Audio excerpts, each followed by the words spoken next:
આજની આપણે શરૂઆત એલઆઈસીથી કરશું. ખૂબ જ પોઝિટિવ રિઝલ્ટ્સ આપણને જોવા મળ્યા છે અને ઇમ્પેક્ટ પણ આપણને ઘણું એવું સારું જોવા મળ્યું છે. લગભગ 3% ઉપર એલઆઈસી કારોબાર કરતો પણ જોવા મળી રહ્યો છે.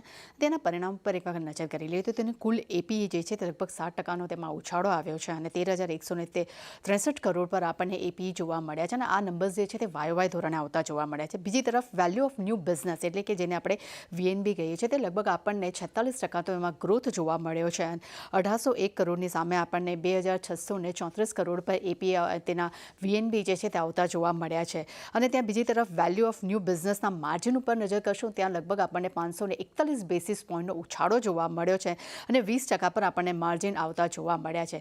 બીજી તરફ અગર નજર કરીએ તો કંપનીએ ₹4 ડિવિડન્ડની જાહેરાત પણ કરી છે અને કંપની કુલ 2,529 કરોડનું ડિવિડન્ડ કંપની ચૂકવશે, જેમાં સરકારની કંપની જે છે તે 2,440 કરોડનું ડિવિડન્ડ ચૂકવશે. એનું કારણ એ છે કે સરકાર પાસે એલઆઈસી લગભગ 96%થી વધુનો હિસ્સો ધરાવે છે અને જે શેરધારકો છે તેને લગભગ તેઓ 89 કરોડનું ડિવિડન્ડ ચૂકવશે. અને ખૂબ જ પોઝિટિવ જે ન્યૂઝ આવ્યા છે અને પોઝિટિવ જે રિઝલ્ટ આવ્યા છે તેનું ઇમ્પેક્ટ આપણને એલઆઈસી પર જોવા મળ્યું છે. ત્યાં જ વિપરીત અગર નજર કરીએ તો આરવીએનએલના પરિણામ આપણને નબળા આવતા જોવા મળ્યા છે. ખાસ કરીને અગર તેના નફાના ફ્રન્ટ ઉપર નજર કરશું તો ત્યાં લગભગ આપણને 6%નો ઘટાડો જોવા મળ્યો છે. 382 કરોડની સામે આપણને 359 કરોડના આપણને નફો આવતો જોવા મળ્યો છે. ત્યાં આવકના ફ્રન્ટ પર નજર કરીએ ત્યાં પણ આપણને 6%નો ઘટાડો જોવા મળ્યો છે અને 4,689 કરોડ પર આવક આવતી જોવા મળી છે. એબિટાના ફ્રન્ટ પર નજર કરીએ તો 275 કરોડથી ઘટીને આપણને 249 કરોડના એબિટા આવતા જોવા મળ્યા છે અને આ માર્જિનના ફ્રન્ટ પર પણ આપણને દબાણ જ જોવા મળ્યું છે. 5.5%થી ઘટીને 5.3%ના માર્જિન આપણને આવતા જોવા મળ્યા છે. એટલે આરવીએનએલના પરિણામને કારણે કરીને આરવીએનએલ આજે થોડું આપણને સ્ટક થતું પણ જોવા મળી રહ્યું છે. એટલે આરવીએનએલમાં લગભગ આપણને 3%થી વધુનો ઘટાડો પણ જોવા મળી રહ્યો છે.